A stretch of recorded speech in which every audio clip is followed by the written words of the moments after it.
hope you're having a great day. I just landed into the Masai Mara this morning. I've come over here with an intention to spend time in nature, I have the opportunity to spend time with the Maasai tribe and possibly even meet the king of the tribe.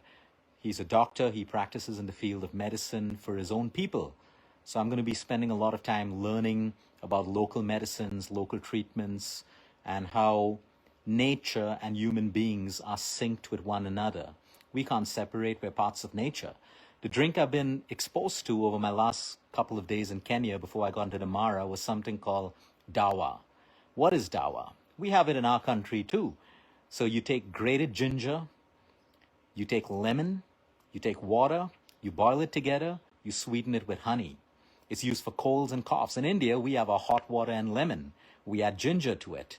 Then they go a step further and they add a little bit of turmeric to it and a dash of black pepper, which we also do back in our own country. Our grandparents, ancestors have passed this recipe on to us for years. For simple colds and coughs and flus for your kids. Of course, if you have an infant until the age of 1, you don't want to give them honey in a raw form. But for everyone else, I was speaking to one of the local Maasais today, and he said that we grate ginger, we cut it into fine pieces, or we grate it, we add it to water, we boil the water, we add lemon juice, we sweeten it with honey, and if we have a stomach pain, we add a little bit of black pepper and a little bit of turmeric. And if you have a fever, to the same concoction, you add a little bit of onion. You grate onion and you boil this into a concoction. And you can have it warm. And of course, modern Kenya has made it into a cocktail. They add some vodka to it if they're at clubs and if they're partying and they want to get high. But the point I'm trying to make is there is so much of wisdom. There is so much of wisdom across the world. For years and decades, civilizations have learned how to use the power of nature to help themselves recover and heal. Of course, this isn't a replacement for your medication when you're seriously sick. It's not about nature versus allopathy. It's about using the best of nature in your life when you can, rather than just jump onto a pill and only think that allopathy alone can solve all your problems. You need allopathy. It can save lives. But simple things like this in our own country, we know about hot water, lemon, and ginger. Of course, a lot of people think that hot water, lemon, and ginger is going to help them burn fat and lose weight. That's a myth. The only thing that's going to help you lose weight and burn fat is discipline, consistency with your exercise, your sleep, your emotional wellness, and clean food. There are no quick fixes. So again, over here in Kenya, over here in the Masai Mara, it's called dawa. And all of the locals have it when the weather changes, when there's rain, when it turns to get very hot, when there are allergens in the air, when the climate changes, they use it for their children, they use it as their self. So it's a local drink for colds and coughs. So let's now move back to India, where yes, we can add ginger to our lemon water. We can sweeten it with honey, not any kind of honey, raw honey. It's got to be raw, unpasteurized honey. Otherwise, your processed honey is nothing but sugar.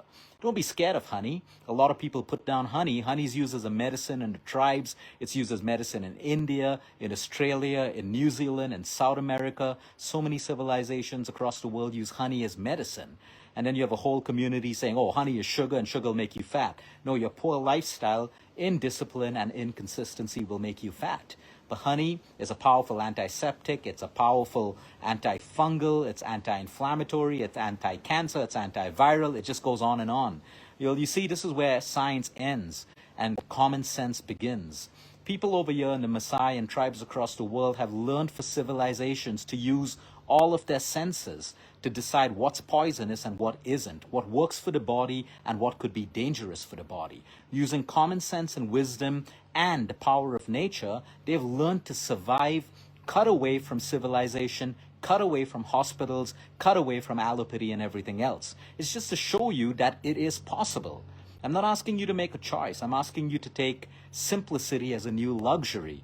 It doesn't cost us money, a little bit of money, but it costs us a little bit of time to make this simple concoction of ginger juice, lemon, hot water, honey is optional, add a little bit of black pepper, a little bit of turmeric, and of course, if you have a fever, you can even boil grated onion with it. That's the power of lifestyle. Little things work. Now, if you try to think that this alone is going to take away all your problems, you're mistaken. The problem is with your thinking, and then you don't blame it on nature. So I reached over here today. I'm at this beautiful place. It's called Ishara, spending a lot of time with the tribes, and I've come here to learn about local food, the symbiotic relationship between the wilderness and nature and human beings, how we all thrive off one another, not in a selfish way, not in a manipulative way, but it's out in the wild. Many lessons. So I'll be sharing all of my lessons. There are a lot of lessons I've come here to learn, and I'll be sharing that with you over the next couple of days. So until next time, eat smart, move more, sleep right, breathe deep, and remember, you care is all about you. So you can make that cup of hot Dava, as it's called, or just go back to our simplicity in India. Have your hot water, lemon, add some ginger to it, a little bit of turmeric, black pepper, and that's how you live. Simplicity is the new luxury. Have a great day, everyone.